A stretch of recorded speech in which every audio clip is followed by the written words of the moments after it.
आज राहुल गांधी ने जो भी बातें कही है बर्लिन में, उसका एक के बाद एक फैक्ट चेक तो मैं करूंगा ही, पर एक बार आपको राहुल गांधी का ट्रैक रिकॉर्ड बता देना चाहता हूं। ये राहुल गांधी जी ने पिछले कुछ वर्षों में क्या किया है। राहुल गांधी जी विदेश जाते हैं, भारत के खिलाफ सुपारी लेते हैं, सोरोस की ये सुपारी लेकर सोरोस की जो भी स्क्रिप्ट होती है भारत के खिलाफ, उसको उगलने का काम राहुल गांधी करते हैं। और ये सोरोस के इशारे पर करते हैं, कुछ विदेशी ताकतों के इशारे पर करते हैं। आपको याद होगा कि एक बार राहुल गांधी विदेश गए और कहा कि इंडियन डेमोक्रेसी इज डेड, और इसीलिए भारत में यूएस और यूके का इंटरवेंशन होना चाहिए। सीधे सीधे उन्होंने मांग की कि भारत की सॉवरेनिटी, सार्वभौमिकता के खिलाफ ये विदेशी ताकतें इंटरवीन करें। राहुल गांधी का एक और स्टेटमेंट जो उन्होंने अपने कार्यालय में दिया था कि हमारी लड़ाई बीजेपी या मोदी जी से नहीं है, हमारी लड़ाई इंडियन स्टेट के खिलाफ है। फिर आपको याद होगा कि जब भारत की अर्थव्यवस्था 8.2% जीडीपी ग्रोथ रिकॉर्ड कर रही थी, तो राहुल गांधी ने बोला भारत की अर्थव्यवस्था, economy is dead.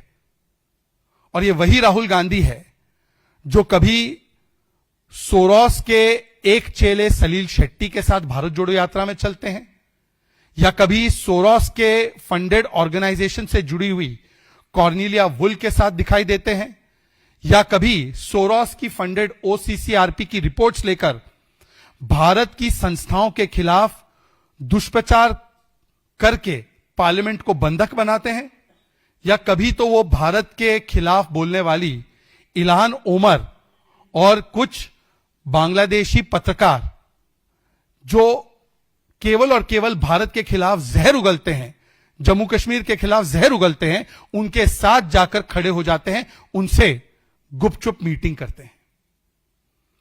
Rahul Gandhi का जो अभी लेटेस्ट एपिसोड आया है भारत बैशिंग का बर्लिन से, उसके विषय में मैं कुछ बातें रखना चाहता हूं और एक के बाद एक फैक्ट चेक करना चाहता हूं। राहुल गांधी ने बोला सबसे पहले इस पूरे 1 घंटे 8 मिनट के उनके जो स्पीच में, जो पार्लियामेंट बंक करके वो विदेश गए थे देने के लिए, कि ईवीएम्स जो है वो फॉल्टी होती है, ईवीएम्स को ट्रस्ट नहीं किया जा सकता। अभी आपने देखा होगा पिछले 1-2 महीने से तो ये लोग वोट चोरी और वोटर लिस्ट को लेकर सवाल उठा रहे थे। तो कई बार पूछा भी गया कि भाई ईवीएम का राग अलापना बंद कर दिया, आप ईवीएम से संतुष्ट हो? और कोई भी लॉजिकल पर्सन बोलेगा कि अगर ईवीएम में गड़बड़ी होगी या ईवीएम ही मैनिपुलेट किया जा रहा था, तो भाई वोटर लिस्ट को कौन मैनिपुलेट करेगा? आपका तो यह कहना था हर बटन दबाओ तो मोदी को वोट जाता है, बीजेपी को वोट जाता है। तो अब वो फिर से ईवीएम के ऊपर आ चुके हैं।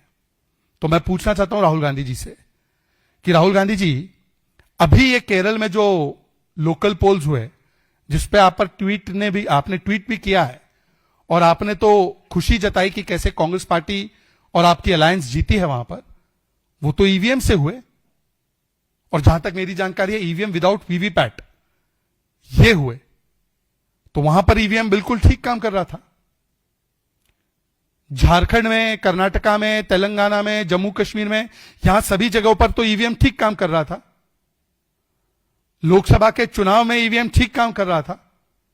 हां, पर जब आप चुनाव हार जाते हैं और जब बिहार में आपके पास कोई जवाब नहीं बचता देने के लिए, तो वहां पर ईवीएम का बहाना फिर से शुरू कर दिया आपने।